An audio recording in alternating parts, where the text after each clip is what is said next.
বিসমিল্লাহির রহমানির রহিম। আসসালামু আলাইকুম সম্মানিত ভিউয়ার্স, কেমন আছেন সবাই? আল্লাহর রহমতে এবং আপনাদের দোয়ায় আমিও অনেক ভালো আছি। তো ভিউয়ার্স, 2 দিন শারীরিক অসুস্থতার জন্য আমি ভিডিও দিতে পারিনি। দেন আমি বাগানে না থাকাতে দেখেন একটি সমস্যা হয়েছে। এই যে একটি সমস্যা দেখতে পাচ্ছেন, হ্যাঁ, গাছটা কিন্তু হলুদ হয়ে গেছে, গিয়ে পচে যাচ্ছে। তো এই সমস্যাটা হওয়ার কারণ কি, বা এই সমস্যাটা কেন হচ্ছে, এই বিষয় নিয়ে আমি আজকে কথা বলবো। কি ঔষধ দিবেন, আমি এই বিষয় নিয়ে কথা বলবো। তো এমন একটা গাছে হয়েছে, হ্যাঁ, এমন যে একটা গাছে হয়েছে মানে আপনার সারা বাগান হয়ে যেতে পারে, এটা কিন্তু স্বাভাবিক। তো ভিউয়ার্স, আমরা কিন্তু 7 দিন 10 দিন পর পর কিন্তু আমরা বাগান স্প্রে করার পরেও কিন্তু এই সমস্যাটা এসেছে। এবং অনেকে হয়তো বা মনে করতেছেন যে এটা তো একটা ছত্রাক, এখানে হচ্ছে আপনার দামি ঔষধ রোবরাল অথবা প্রোভ্যাক্স ইউজ করলেই তো আপনার বাগান স্প্রে করলে তো ঠিক হয়ে যাবে।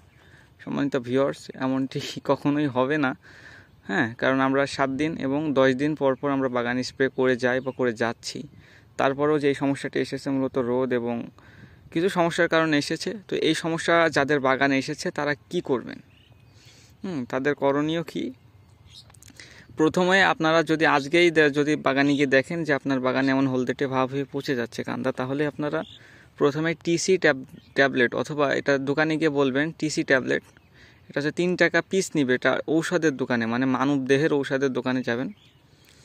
এর মূল উপাদান আছে টেট্টাসিন 500 গ্রাম। এটা হচ্ছে আপনার ঢমে 18 পিস করে দিয়ে বাগানটা একদিন প্রথম দিন স্প্রে করবেন। তার 2 দিন পরে কম্পিনিয়ারের সাথে যে কোনো একটা ছত্রাকনাশক, যেমন কম্পিনিয়ার হচ্ছে একটা ছত্রাকনাশক, এটা হচ্ছে ঢমে 25 ml করে ব্যবহার করবেন।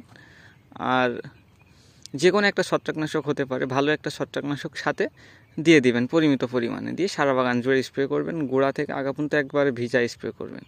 এবং নতুন ডগাতে মূলত সমস্যাগুলো এই রোদে বা এই আবহাওয়ায় হবে। পুরাতন ডগাতে কিন্তু তেমন একটা সমস্যা হবে না। এবং যাদের বাগান পূব পশ্চিমে লাগানো, তাদের সবসময় হচ্ছে আপনার এক সাইড কিন্তু সেবে আছে। তো আপনারা সবাই বুঝতে পারলেন যে কি ঔষধ স্প্রে করবেন। এবং এখন কিন্তু ঔষধ হচ্ছে আপনার বিকাল 4টার পরে গিয়ে স্প্রে করতে হবে, না হলে কিন্তু কোনো প্রকারের রেজাল্ট আসবে না, হ্যাঁ। এই বিষয়টা সবাই খেয়াল রাখবেন। এবং যাদের বাগানে কুশি কাটা হয়নি বা এখনও কুশি কাটার কাজ চলমান, তারা অতি দ্রুত কেটে ফেলবেন। আমাদের কিন্তু এখনও বেশ কিছু লাইনে বাকি আছে, আমরা এটা সেরে ফেলছি। তো ভিডিওটি ভালো লাগলে অবশ্যই একটি লাইক করে দিবেন। তো সবাই ভালো থাকবেন, আল্লাহ হাফেজ।